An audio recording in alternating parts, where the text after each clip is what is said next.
Muchísimas gracias. Quiero decirles, bueno, lo primero es agradecer a la universidad el que me hayan invitado a participar con ustedes en este tema que me apasiona. No solo me apasiona, lo considero que es un tema que marca mi vocación de vida. Por favor, si podemos empezar con la presentación. La siguiente.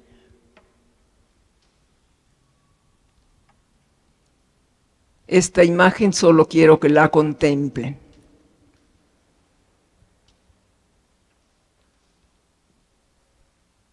La siguiente, por favor.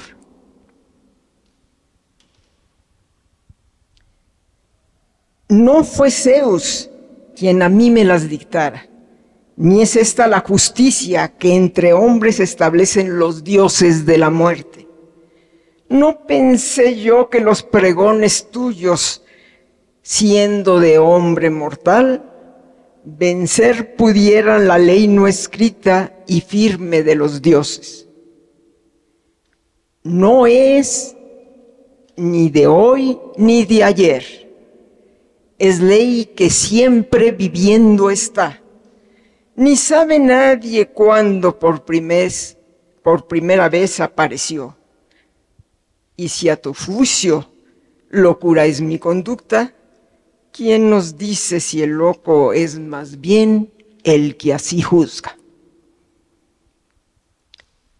Hace 2500 años, Antígona, heroína de la tragedia de Sófocles,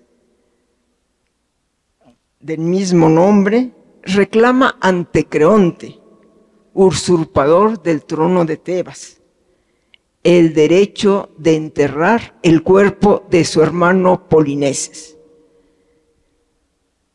Creonte había prohibido sepultar su cuerpo. Para deshonra de la familia, ya devastada de por sí por la crueldad, quien se atreviera a sepultarlo sería condenado a muerte. De ahí la desobediencia de Antígona. Ella no soportó que el cuerpo de su hermano, además siendo el heredero del trono, fuera comido por las aves de rapiña y se dejara ahí a que se pudriera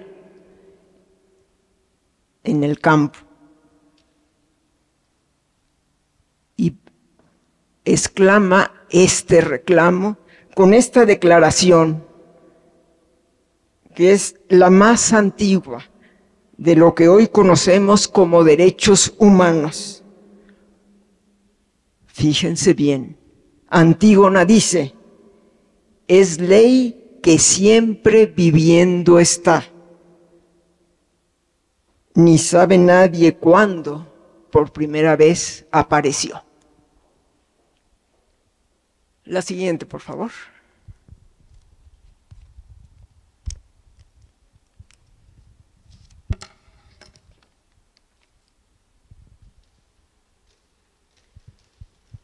Ahora vamos a analizar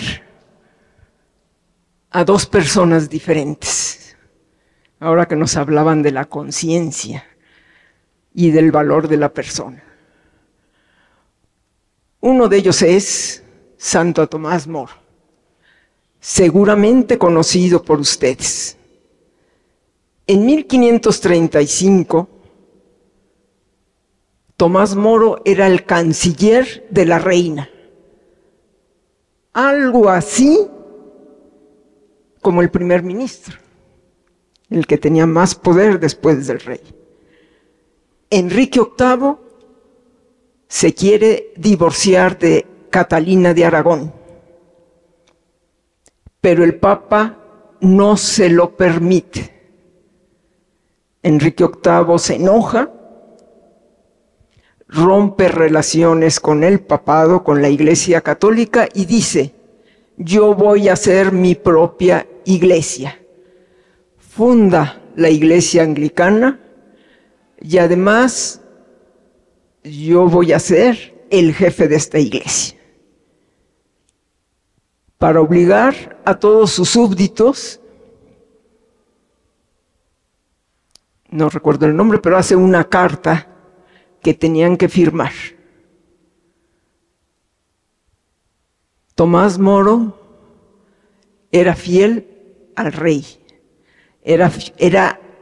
obedecía todo lo que se refería a las cosas civiles. Pero en este caso dijo, no, yo no firmo. Por esa razón lo meten preso, lo llevan a la Torre de Londres, lo juzgan. Cuando está ahí, muchas personas, su familia, su esposa, sus hijos y muchas personas que lo querían, van y le dicen, firma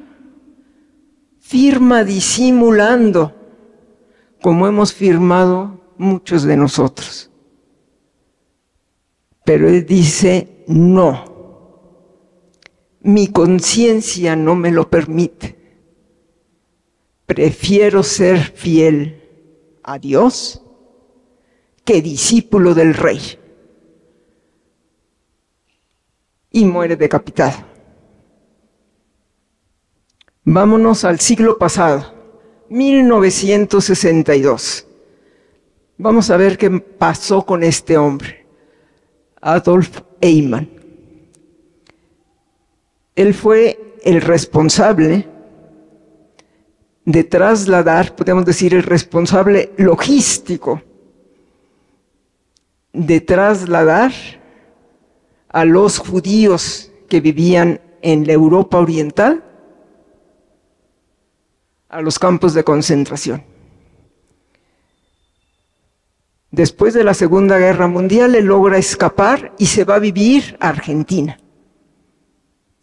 Después, espías de Israel lo ubican, lo secuestran y lo llevan a Jerusalén, en donde fue juzgado. Y es impresionante su actitud. No importa los testimonios y las fotos que le presentaron. Él siempre dijo, soy inocente. Yo seguía órdenes. No importa que fueran seres humanos a los que mandaba, como si fueran cosas o como si fueran animales, en vagones de carga. Y que además sabía que casi seguro los mandaba a la muerte. Nunca se arrepintió, siempre dijo, soy inocente. Después del juicio, muere. Tenemos aquí a dos personas distintas. Dos personas, uno que sigue a su conciencia para lo bueno. El otro que se obscurece su conciencia a tal grado que por la ideología de lo que estaba sucediendo, no ve lo que hizo en ese momento, pero ni siquiera lo vio después. ¿Qué pasó con su conciencia? La siguiente, por favor. Pero bueno, vayamos al tema. Derechos humanos. ¿Qué son? Empecemos por la palabra derechos.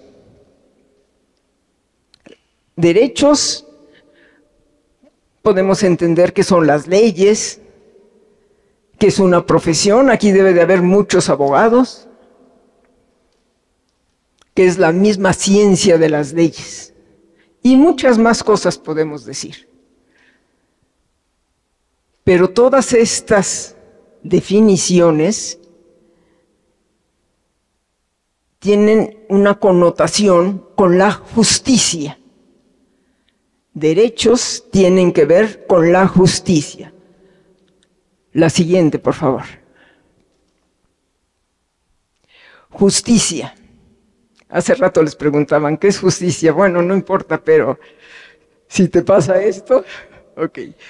dar a cada uno lo suyo.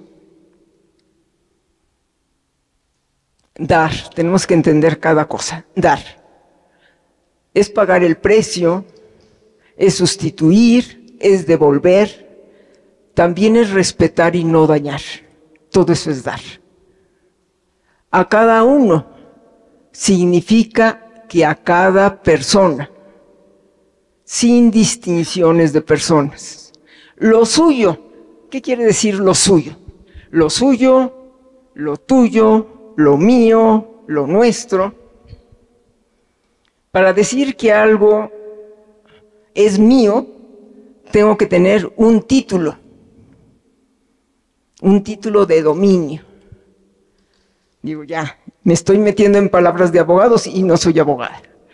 Título de dominio. Este título puede ser natural cuando se tiene por la naturaleza humana. Por ejemplo, yo tengo vida, soy dueña de mi vida. Es a título natural. O puede el título también ser positivo. ¿Qué quiere decir positivo? Positivo es que es acuerdo entre personas. Les pongo un ejemplo sencillo, un acuerdo de compraventa. Me compré una torta esta mañana, la tengo por ahí guardada. Pagué 50 pesos y me dan la torta. Esa torta me pertenece. Tengo un título positivo de acuerdo a con ese acuerdo. Ok, pero para que algo sea mío, tuyo, nuestro, no solamente hay que tener el título, sino hay que tener el fundamento del título, que no es el título. Son como las condiciones. Les pongo un ejemplo. Ahorita que está tan de moda, alguien que quiere ser presidente, ¿qué se necesita? Primero, ser mexicano, ¿verdad? Ser mexicano es el fundamento. Después, juntar los votos. Ese es el título. ¿Ok? Sigamos. Ya sabemos entonces por dónde va lo de los derechos. Siguiente, por favor. Entonces, para conocer qué son derechos humanos, necesitamos saber dos cosas. Se lo estoy haciendo así como simple, porque luego nos perdemos. Necesitamos saber dos cosas. Hay que conocer al ser humano, es lo primero. Lo segundo, después hay que conocer aquello a lo que tiene derecho por naturaleza, por ser humano. ¿Ok? Pasamos a la siguiente. En la plática anterior, Pablo Castellanos nos hizo reflexionar de una manera muy importante sobre lo que es persona y sobre lo que es la dignidad. Pues bien, los derechos humanos se basan en ese ser persona que tiene que ver con la naturaleza humana. Y de ahí se desprende, o inclusive él dijo, persona es igual a dignidad. Entonces, en los derechos humanos no debemos olvidar la dignidad de la persona humana. Entonces, los derechos son los que les corresponden a todos y cada uno, los que me corresponden a mí, a ti y a los que están de aquel lado, a cada uno, por el solo hecho de ser persona, porque tenemos dignidad. La siguiente, por favor. Ahora, habíamos dicho, primero, tenemos que conocer lo que significa ser persona. Lo segundo es que necesitamos como personas. Estos son los derechos humanos.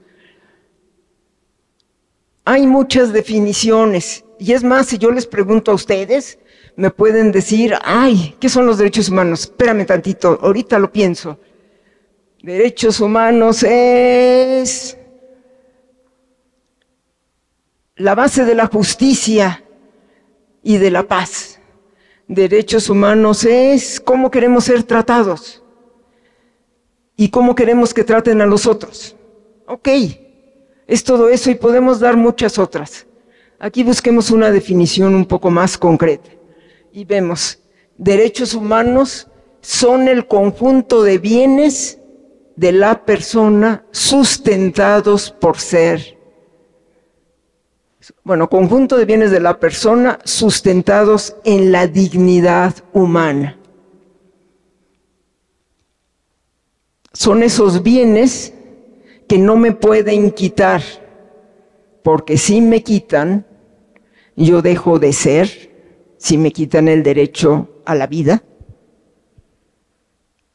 yo dejo de comportarme y de actuar buscando mi desarrollo y mi felicidad, si me quitan la libertad, yo quedaría aprisionada y no podría darles a los míos lo que necesitan si me quitan el derecho a la propiedad.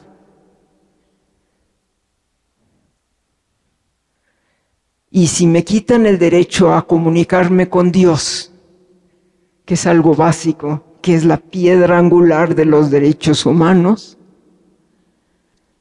si me están violando ese derecho, trastornan totalmente mi vida. Y así podría yo enumerarles otros más. Esos son los derechos humanos, que los tenemos todos por ser personas. Pero ahora viene una segunda parte, cuya realización efectiva resulta indispensable para el desarrollo integral. ¿De quién? De la persona. O sea, que no basta con descubrir los derechos humanos y saber cuáles son. No basta con decirlos. Necesitamos que esos derechos estén puestos por escrito para que la autoridad los cuide, los promueva, los respete. Y ahí surge la importancia de que estén en la ley. Pero no son derechos humanos por estar en la ley. Los derechos humanos dependen de la persona.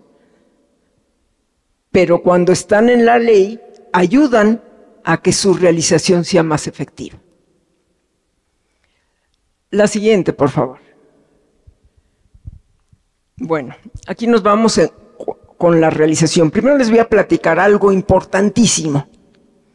Si queremos ver la historia de los derechos humanos, hay dos puntos. Uno tiene que ver con descubrirlos, descubrir qué es persona. ¿Se acuerdan que Pablo Castellanos decía, tenemos que interiorizarnos en qué es persona? También nos habló de las aportaciones del cristianismo en este tema de ser persona. Pues ese descubrimiento se refiere a la historia del pensamiento. Obviamente, en una plática como esta, sería imposible darles esa historia. Pero a través de esa historia podemos entender mucho de lo que está sucediendo con los derechos humanos. Pero vamos a ver ahora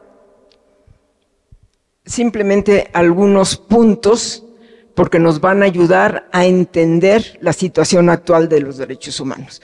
Primero les digo que desde siempre el hombre trató de poner, la humanidad trató de poner ciertas reglas para que la convivencia fuera mejor, que fuera más pacífica, más cordial entre los que viven en una comunidad, en un lugar. Estas reglas se fueron poniendo por escrito. Hay algunas de ellas que se han encontrado. Una de las muy antiguas es el Código Hammurabi. Es del año 1770 a.C.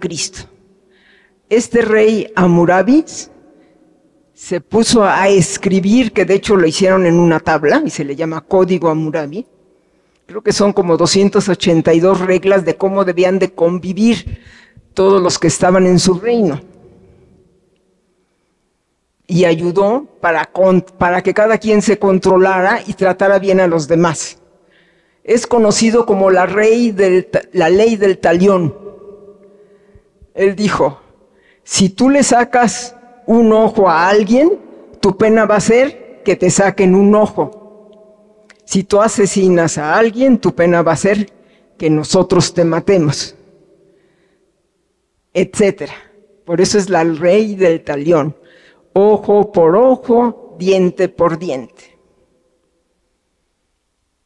Ahora nos vamos al año 1513 a.C. Moisés sacó al pueblo de Israel de Egipto, donde estaban como esclavos.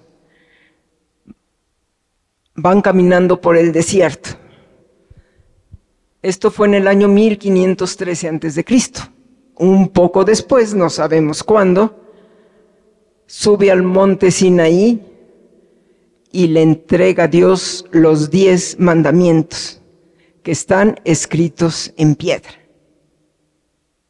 Estos mandamientos son reglas de convivencia por escrito que nos dicen cómo debemos actuar. Ahora nos vamos al 753 a.C. No sabemos si es exactamente entonces, yo creo que es después, porque ven que empezamos con lo que dijo Antígona. Y Antígona es como del siglo V antes de Cristo. En Antígona se ve que hay un pensamiento muy importante. Existen leyes superiores que no son nada más las que están escritas. Esas leyes superiores son de nuestra naturaleza. Y surge el derecho romano. El derecho romano se basa en la ley natural.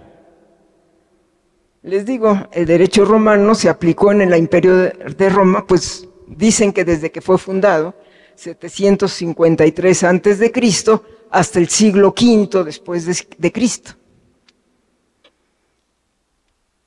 Por ahí les mandé una pequeña peliculita que les hablaba de los derechos humanos. Ojalá la hayan visto y si no la ven, se las puse porque les puede servir con sus alumnos. Después de la antigüedad, 550 a.C., tenemos el primer documento por escrito en donde se está hablando ya de derechos humanos. Ciro el Grande era persa y había conquistado Babilonia. Cuando entra a Babilonia se encuentra con una población muy grande de muchas razas. Buena parte de la población era esclavizada. No tenían libertad de religión. Y además tenían pleitos entre ellos porque unos decían yo valgo más que tú. Entonces Ciro el Grande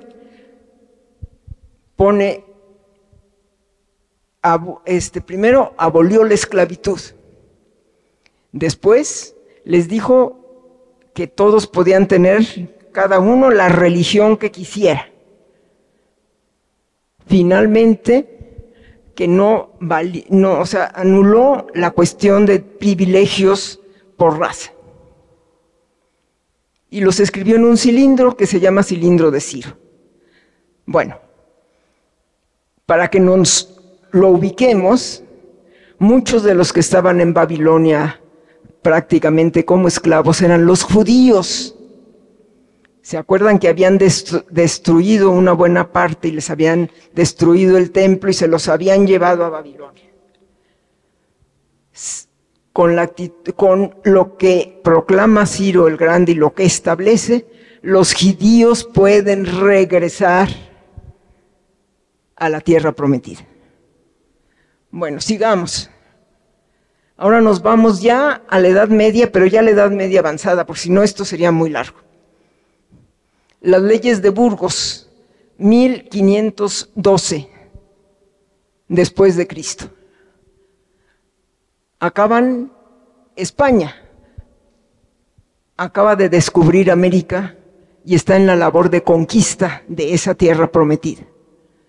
Estas leyes de Burgos son las primeras leyes que los reyes católicos establecen, pero que ya muerta la reina Isabel la Católica, firma Fernando el Católico y son las leyes conocidas, leyes de Burgos, como las leyes en donde les dan derechos a los indígenas. Así como nos platicó Pablo de que de repente tenía que haber reunión de teólogos, pues así pasó allá. Teólogos, juristas, filósofos se juntaron para ver si estos fulanitos que trajo Cristóbal Colón son personas. Y se dan cuenta que son personas. Y entonces declaran que como son personas, son libres. No pueden ser esclavos. Hay que tratarlos como personas. Además les da el derecho de propiedad. No les pueden quitar sus tierras. Eso es algo muy importante. Sin embargo, como los reyes tenían un título de dominio porque estaban conquistando y habían descubierto, etcétera, querían que los indígenas de alguna manera retribuyeran a la corona. Entonces instalan las encomiendas, que se supone que son para que los evangelicen, pero los deben de tratar bien. Esas son las leyes de Burgos.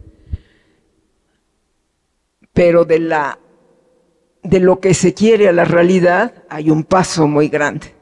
Y entonces Bartolomé de las Casas dice, no es cierto, los están explotando, los están tratando mal en las encomiendas. Ya el rey en este momento era Carlos V de Alemania, primero de España.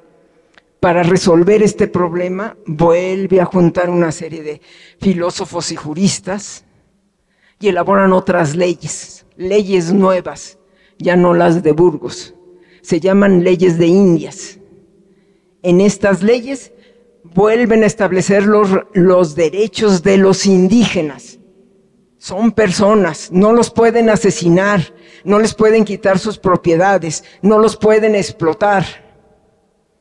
Tienen que dejarlos, hay que buscar evangelizarlos, pero no a la fuerza, son libres.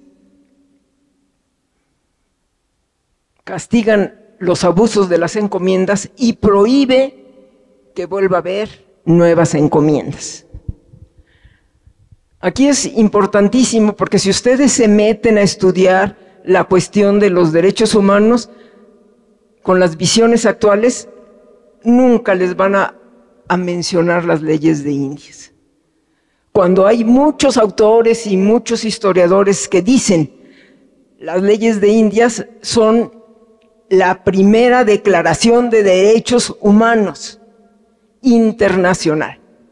Claro que ahora, con esa historia, entre comillas, que nos quieren pasar, en donde está plagada lo de la historia negra de España, pues le niegan y solo hablan de otras. Ok, sigamos. Y nada más nos hablan. Ay, estoy pensando que me salté. Ah, no, sí les dije. Ok, lo que me salté es la Carta Magna de 1215. Sí me la salté, ¿verdad?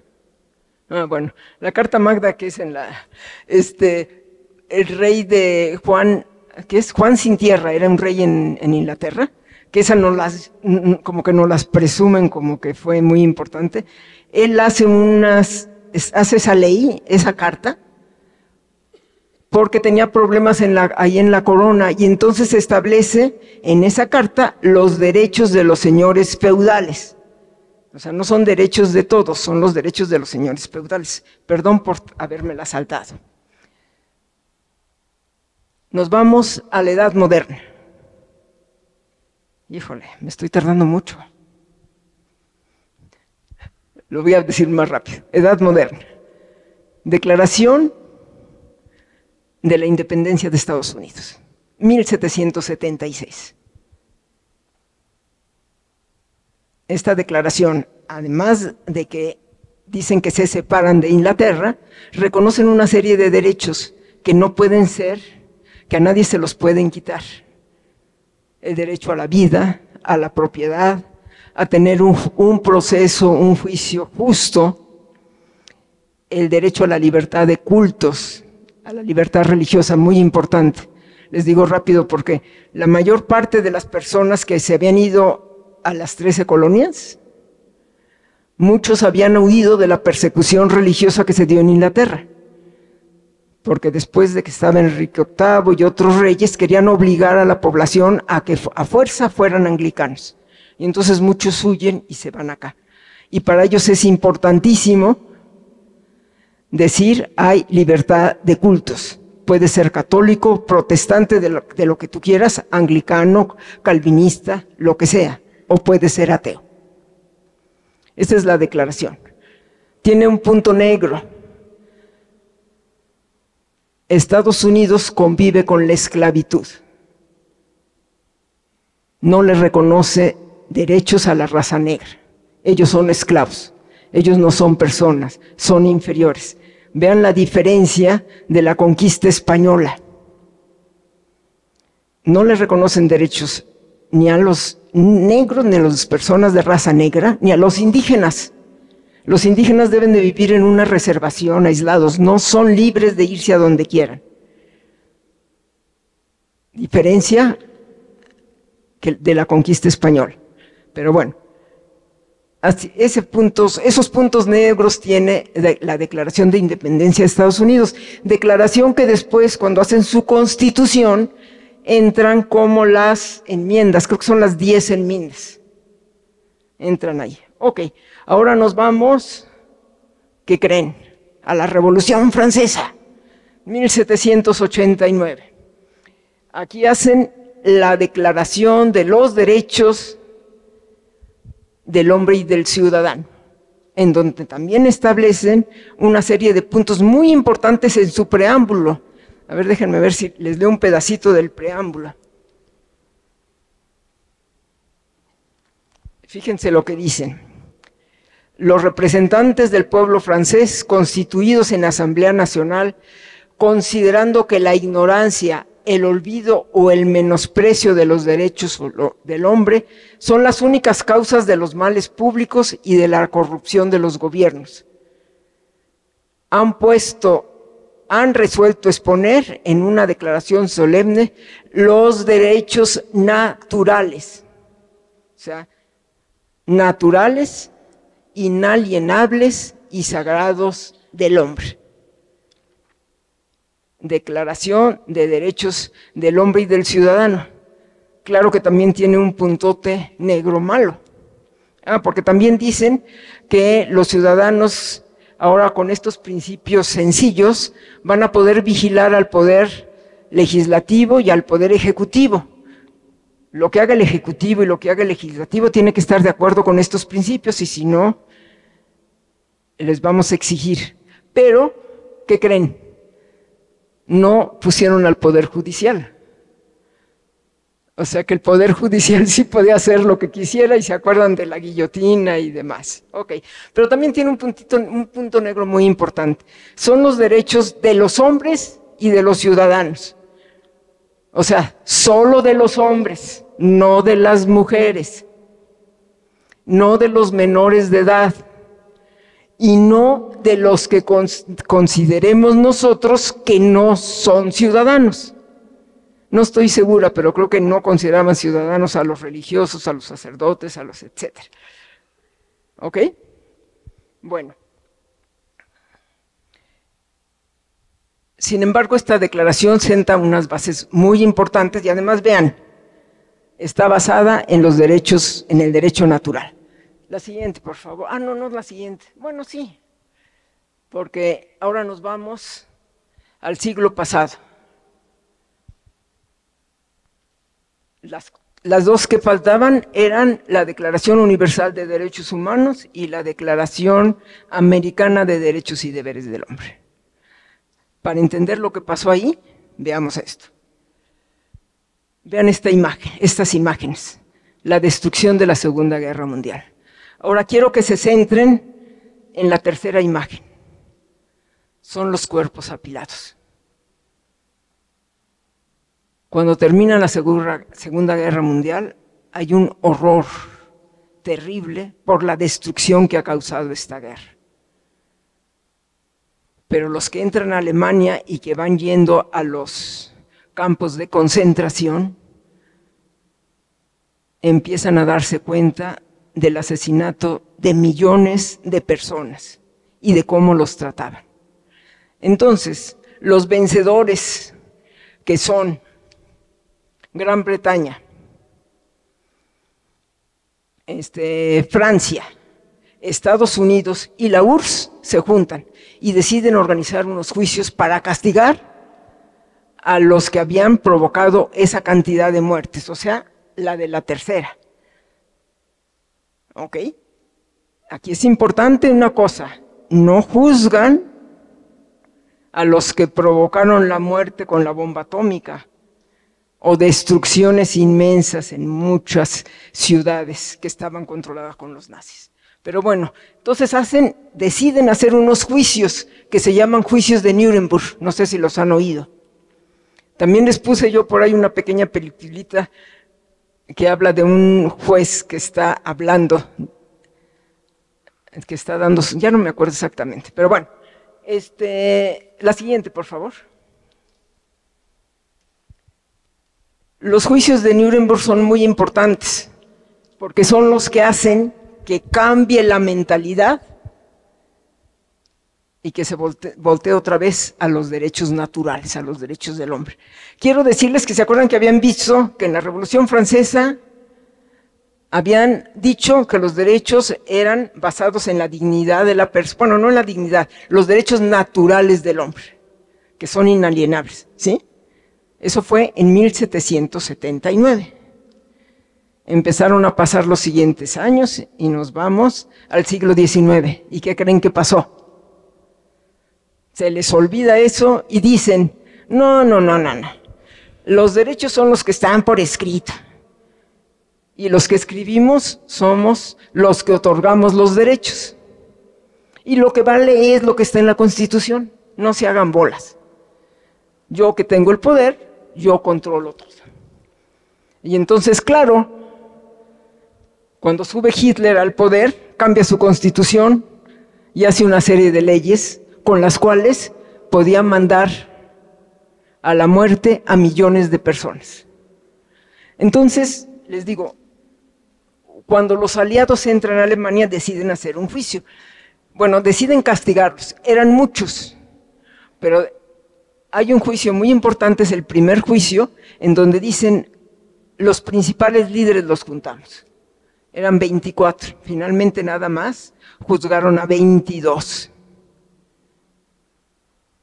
Los juzgaron precisamente por haber castigado, por haber asesinado a millones de personas, por haber utilizado a las personas como obra, ¿cómo se dice? Como mano de obra esclava, por los tratos inhumanos, etcétera, etcétera. ¿Y qué creen? Inicia el curso, el juicio, 22 de noviembre de 1945.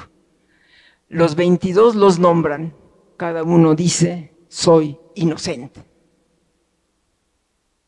Y soy inocente porque me basaba en la ley. porque yo estaba obligado a seguir órdenes. Inclusive porque ni siquiera sabía lo que estaba pasando en los campos de concentración. Por eso eran inocentes. Sin embargo, los jueces de estos 4 países se mantienen firmes, querían castigarlos. Termina el juicio. Se presentan muchísimos testimonios y muchísimas imágenes con fotos que hemos visto muchos de nosotros y otras que son peores. Al final, solo de los 22, solo 3 dijeron que estaban arrepentidos. ¿Se acuerdan que hablábamos de la conciencia primero? Solo 3 de ellos. Inclusive algunos de ellos decían, no me vengan. Yo sé que me van a asesinar, pero yo estoy orgulloso de lo que hizo Alemania. Y sé que la fuerza de Alemania se va a volver a levantar, etc. Hay 2 películas que se las recomiendo, son muy viejitas. Una se llama Los juicios de Nuremberg y otra se llama Vencedores y vencidos. Esa es más viejita, pero creo que es mejor. Ok, termina el juicio. De los 22, 12 son condenados a muerte. Mueren ahorcados. 7, de los 7, creo que son 3 que les condena a cadena perpetua, 4 a diferentes tiempos de prisión y a 3 los declaran inocentes y salen libres, absueltos. Hay otros juicios, son 12 juicios posteriores. 2 muy importantes, uno es el juicio de los doctores por lo que hacían con ensayos médicos y el otro es el juicio de los jueces.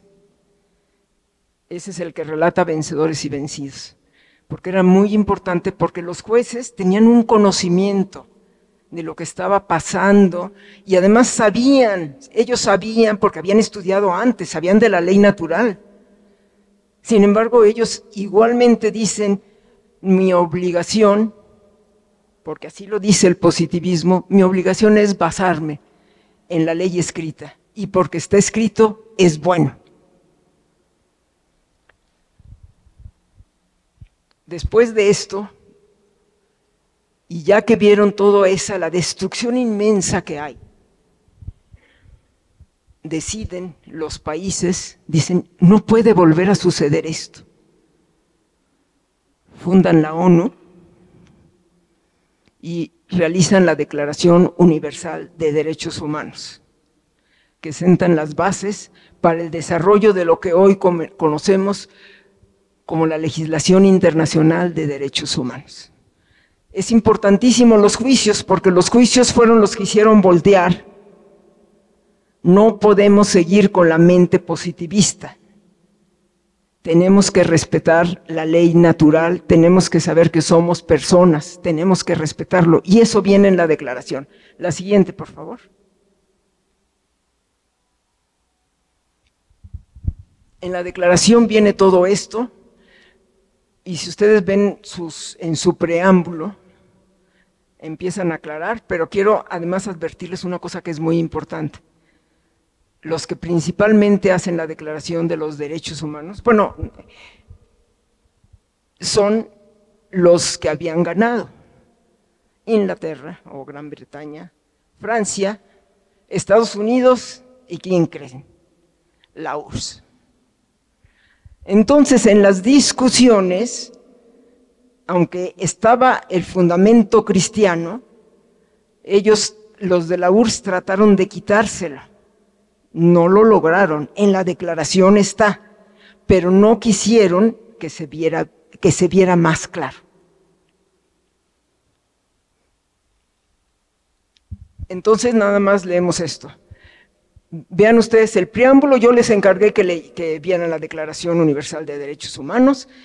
Vienen unos apartados al principio que como que nos dan el fundamento de por qué es la declaración. Y después vienen los artículos que desglosan los derechos humanos.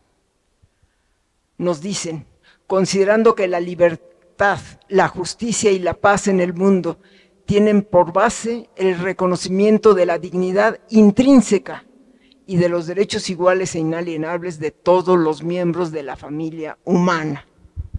Sí está, ¿verdad? Aunque ahora digan que no vale, sí está.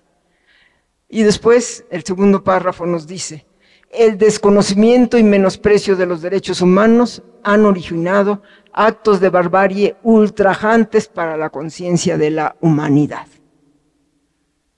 Ahora yo me digo, si ahora olvidamos, tapamos, hacemos que se desconozcan precisamente esos derechos humanos, pues vamos otra vez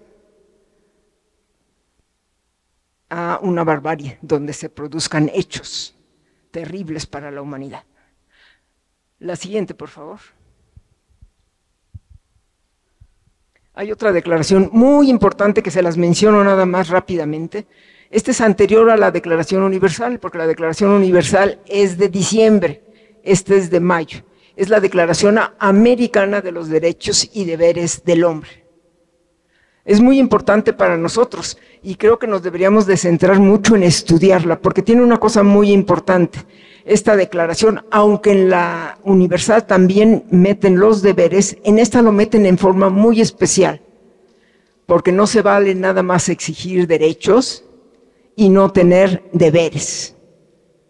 No porque los derechos que me corresponden como persona los pierda si me porto mal, salvo si me juzgan, bueno, ahorita eso ya lo vemos. Pero sí tengo obligaciones para con la comunidad. Yo tengo el deber de proteger los derechos de los demás. Y eso viene explicado muy claramente en esta declaración, que tenemos que estudiarla y hacerla nuestra. Bueno, es muy importante porque esta declaración, mientras en la Universal solamente hay un artículo que habla de los deberes, en esta hay 28 artículos que hablan de los derechos, pero después hay 7 artículos que hablan de los deberes. La siguiente, por favor.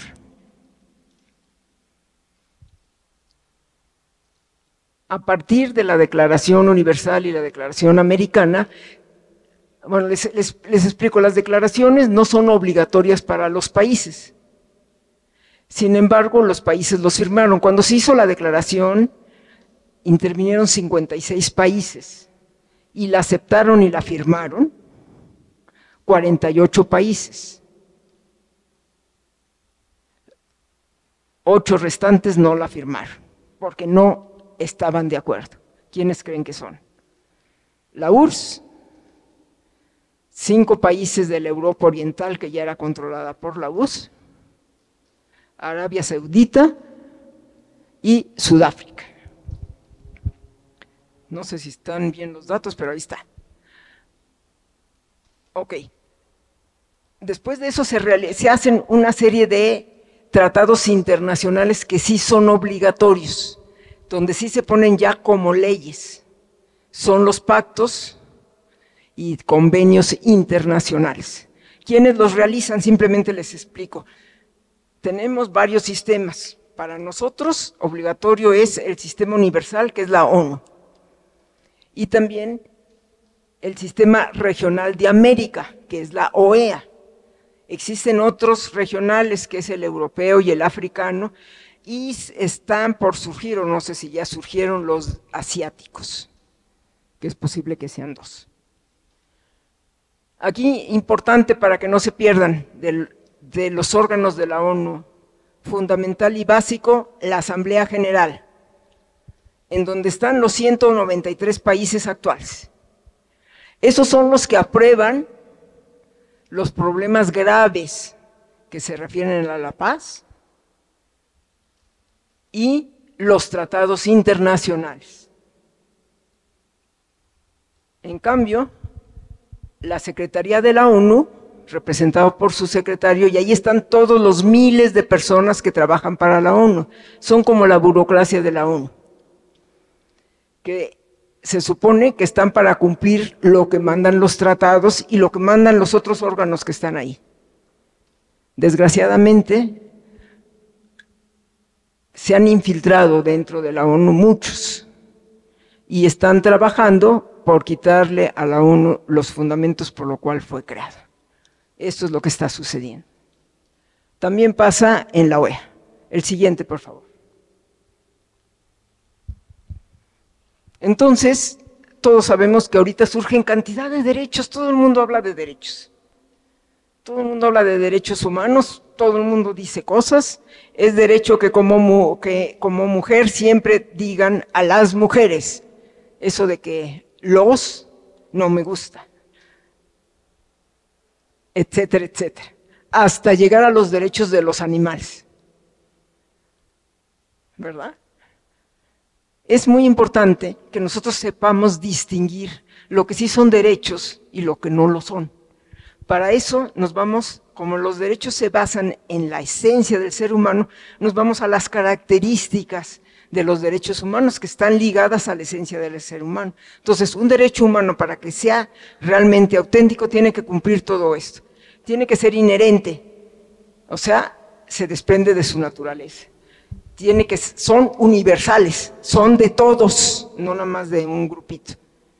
Aunque hay derechos, una forma de ayudar a ciertas poblaciones, pero de todas maneras son derechos de todos. Son inalienables, quiere decir que no se pueden quitar. Esto no quiere decir que no se le puedan poner límites a los derechos. Si alguien actuó mal, le puedo quitar el derecho de la libertad y lo meto a prisión. Son límites, pero son inalienables, no se pueden quitar. Incondicionales, no tienen condición para tenerlos. Indivisibles, no los podemos dividir. Y solidarios. Los derechos humanos siempre nos hablan que si yo tengo derechos es porque los demás tienen también, cada uno tiene derechos y nos tenemos que ayudar unos a otros. La siguiente, por favor. Aquí les platico esto porque es muy importante desde que la Constitución en México reconoció los derechos humanos en 2011, metieron algo que se llaman principios, pero estos principios son hechos por el legislador. No son, de alguna manera cogen algo de las características de los derechos, pero también le dan sus propias interpretaciones de repente. Estos son universalidad, inalienabilidad, indivisibilidad, interdependencia y progresividad. Por universalidad lo que dicen es que si en México no hay, si hay en un momento dado un sistema jurídico del estado de Michoacán y aquí no está aceptando un derecho que se aceptó en forma general, Michoacán está obligado a aceptarlo, ¿sí me entienden? Eso es para ellos. Pero bueno, pero vamos a ver un poco lo que es qué es la interdependencia y la progresividad, porque tiene mucha importancia. Interdependencia. Cuando se viola un derecho, se van como en cascada, violando otros derechos. Nos ponen, por ejemplo, el derecho al agua. Si le quitamos el derecho al agua a alguien, su derecho a la salud se estará violando, inclusive su derecho a la vida. Pero yo les pongo un ejemplo más para que vean cómo sí son interdependientes, sobre todo socialmente. Si alguien asesina a una persona y no pasa nada, ahí donde se permite violar el derecho a la vida, se va a permitir violar el derecho a la propiedad con el robo, se va a permitir violar el derecho a la libertad con el secuestro, se va a permitir violar el derecho a la integridad, y es un negocio las drogas, que lastiman. Entonces, socialmente lo vemos muy claro. Los derechos se relacionan unos con los otros, y si no buscamos que se establezcan bien y que se cuiden bien, llegamos a una situación terrible en nuestra sociedad. La progresividad, ¿sí me escuchan? Ay, me quedan 5 minutos y todavía no me entro a la paz. La digo rápido. Progresividad. Miren, la progresividad no los quieren confundir con el progresismo. Progresividad es que cuando reconocemos un derecho, el gobierno es responsable de ir poco a poco garantizando ese derecho. Pero no es progresismo. Y entonces luego nos dicen, progresividad, la progresividad nos dice que si ya se reconoció un derecho y si ya se dieron ciertas políticas para dar ese derecho, no debe de haber regresión. Eso es la verdadera progresividad. El avance en la garantía de los derechos humanos. Les pongo un ejemplo, derecho a la salud. El Estado México fue dando poco a poco ciertas cosas. Creó fuentes de empleo, abrió las puertas para que hubiera importación de medicinas, para el control de los seguros de gastos médicos, se funda el IMSS, el ISSSTE y más recientemente el Seguro Popular para ayudar a la población vulnerable. Llega alguien, que no quiero decir quién, que hace ineficiente el sistema que había. Entonces, ese alguien está violando, por supuesto, el derecho a la salud, porque aquí hay una gran regresividad. Lo mismo podemos hablar del derecho a la educación y de una serie de cosas, pero bueno. Entonces, fíjense bien, eso es la verdadera progresividad. En cambio, el progresismo es una corriente que quiere crear falsos derechos por agendas particulares. Progresividad no es progresismo. Véanlo bien, es muy importante, se van a topar con eso. La siguiente, porque ya tenemos que terminar. Aquí les explico rápido. Los derechos humanos hoy se está dando una lucha tremenda. ¿Por qué? Por un lado, están de moda, son muy importantes. Por otro lado, los avances de la ciencia y de la técnica requieren que haya nuevos planteamientos de los derechos humanos. Pero, existe un debate por la esencia de los derechos humanos, que es la dignidad de la persona. Y eso nos da el traste con todo. La siguiente, por favor. Hay una lucha por tomar los derechos humanos. Los que nos basamos en la interpretación filosófica humanista, que se sustentan que la dignidad humana es la base de los derechos humanos y que son inherentes a la persona. Y hay otros, es una interpretación sociológica, marxista, utilitarista, que nos dicen, quienes sustentan que la dignidad humana, que es la base de los derechos humanos, está en construirla por utilizarla, la voz de la mayoría, utilizada por el poder económico y político. Nos enfrentamos a eso. La siguiente, por favor. El conflicto actual de los derechos humanos. ¿Los derechos humanos cambian a lo largo del tiempo? ¿O los derechos proceden de la persona o proceden de la ley? Dos ejemplos. Convención del Niño, 1989. Por los avances que hay, se descubre que los niños necesitan protección física, psicológica y espiritual. Y se hace la Convención del Niño. Antes de 1989, ¿los niños no tenían derechos? ¿Esos derechos? ¿Porque no los habían escrito? ¿O sí los tenían porque los niños en esencia son personas?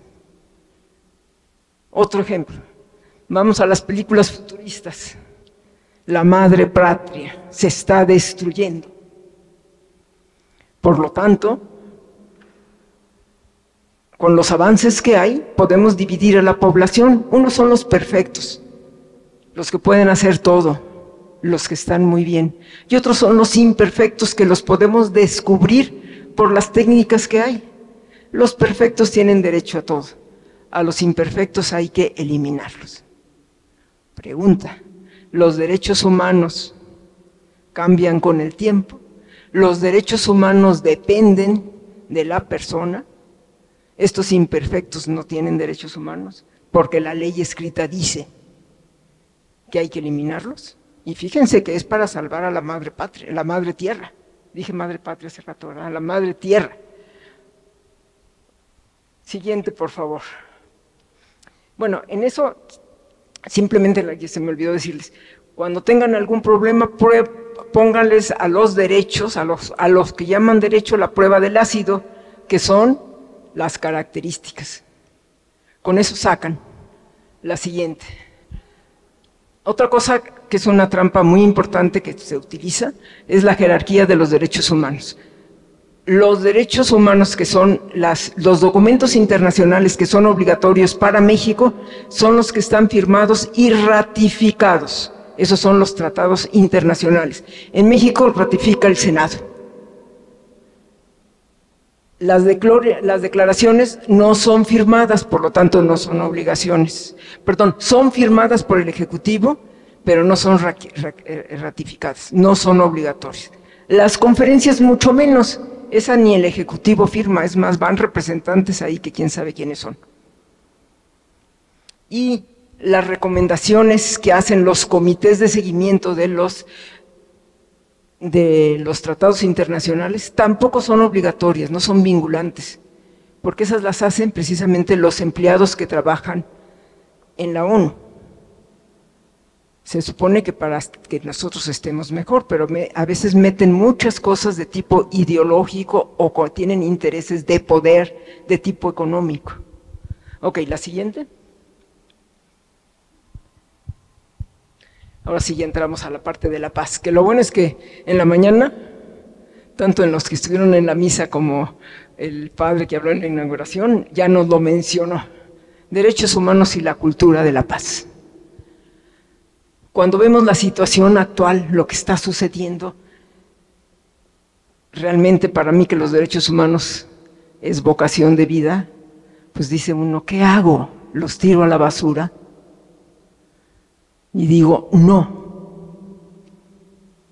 porque aunque me los estén maltratando y dándoles otra visión, los derechos humanos son. Y yo digo, como dijo Juan Pablo II, San Juan Pablo II, el secreto de la paz verdadera reside en el respeto de los derechos humanos. Es más, él decía también, para que se pueda construir la paz, tenemos que hacer un encuentro de personas de buena voluntad. Aquí está el encuentro, el diálogo, alrededor de los derechos humanos. ¿Cuáles derechos? Los buenos. Y con eso construimos la paz. Ahora, ¿qué es la paz? Ya San Agustín nos decía que la paz es la tranquilidad en el orden justo. El respeto y desarrollo de la vida humana exigen la paz. La paz no puede alcanzarse sin la salvaguarda de los bienes de las personas, la libre comunicación entre los seres humanos, el respeto a la dignidad de las personas y otra cosa importante, la práctica asidua de la fraternidad. La siguiente. Se los menciono nada más, después ustedes si tienen oportunidad léanlo, lean a San Juan 23 en su encíclica. Para que haya paz necesitamos la verdad, la justicia, el amor y la libertad. Buscar la verdad, que la verdad es la realidad objetiva, no al relativismo porque eso nos parte todo. La justicia, dar a cada quien lo que es suyo. Pero la justicia a veces nos queda chiquita, necesitamos algo mejor, algo mayor, y eso es el amor.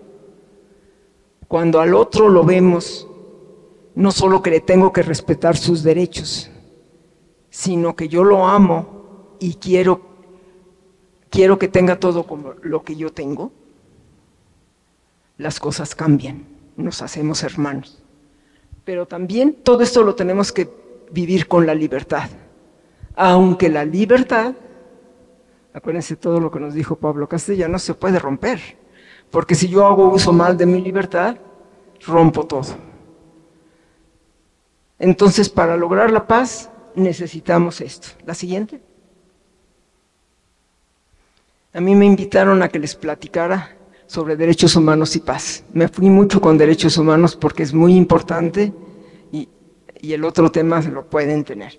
Pero a ver, yo los invito a la promoción y vivencia de los derechos humanos en el campus universitario. Aquí quiero decirles que tienen que decir no a la discriminación injusta, pero tienen que saber qué es la discriminación injusta. La discriminación, así, nada más es separar. La discriminación, separar cosas. La discriminación en el trato es cuando separamos a las personas, por algún criterio. Esta puede ser justa o injusta. Pero la discriminación social injusta es cuando le quitamos un derecho a una persona por algún criterio. Esa es la discriminación injusta, quitarle un derecho que posee la persona, que es suyo. Acuérdense de todo lo que les expliqué de lo que es suyo. Entonces, no a la discriminación. La discriminación no es un derecho, es un eje transversal de todos los derechos. El derecho a vivir sin violencia. Todos tenemos el derecho a vivir sin violencia. No nada más las mujeres, no nada más los que se sienten, que nos hacen propaganda, que se sienten violentados. Todos tenemos. Y la violencia es el uso injusto de la fuerza. El que tiene poder y lo utiliza. Esa es la violencia. El derecho a la integridad personal. Nos abarca, las personas tenemos aspectos físicos, psicológicos y espirituales. La integridad es de todo. Por lo tanto, podemos decir no al acoso y al hostigamiento. Pero no solamente es el acoso sexual, puede haber acoso de muchas cosas. El acoso es cuando se violenta a alguien. Está detrás de alguien con demandas, con requerimientos y no se le deja tranquilo.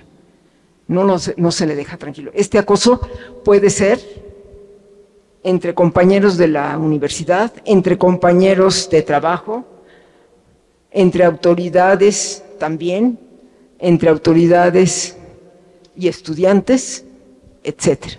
Entonces puede haber muchos tipos de acoso. El hostigamiento es cuando se agrava el acoso, que es cuando una autoridad o alguien que tiene poder encima de la persona utiliza el hostigamiento, utiliza el acoso para satisfacer sus deseos. No, les digo, queremos sembrar la paz en el campus universitario, no al acoso, no al hostigamiento. Otra cosa muy importante que quiero que tomen en cuenta, necesitamos el derecho a la verdad, respetarlo, que es el derecho a la investigación y el derecho a difundir lo que yo pienso, derecho a la verdad. Actuar conforme a la conciencia, no lo podemos perseguir. ¿Ok? La siguiente. Ya se me fue muy tarde. La siguiente, por favor. No a la humillación, no al bullying. La justicia es dar a cada uno lo suyo sin discriminar. El respeto, tratar a los demás teniendo en cuenta su dignidad, esas son cosas que les pueden dar a los estudiantes. Y el amor, eso quiero que se los transmitan a ellos. El amor a los demás nos hacen crecer. Hay que descubrir a los universitarios que ellos tienen un único y extraordinario valor para que lo vivan como un don que quizás todavía no conocen. La siguiente. Resumiendo, los derechos humanos se descubren al ir conociendo la naturaleza humana. Los derechos humanos se olvidan conforme se oscurece la visión del ser humano. No existe el progreso indefinido, hay avances y retrocesos. Todos somos responsables de conocer, difundir, defender y ejercer nuestros derechos. Y por último, la paz no es una cosa del todo hecha, sino es un perpetuo quehacer. Muchas gracias.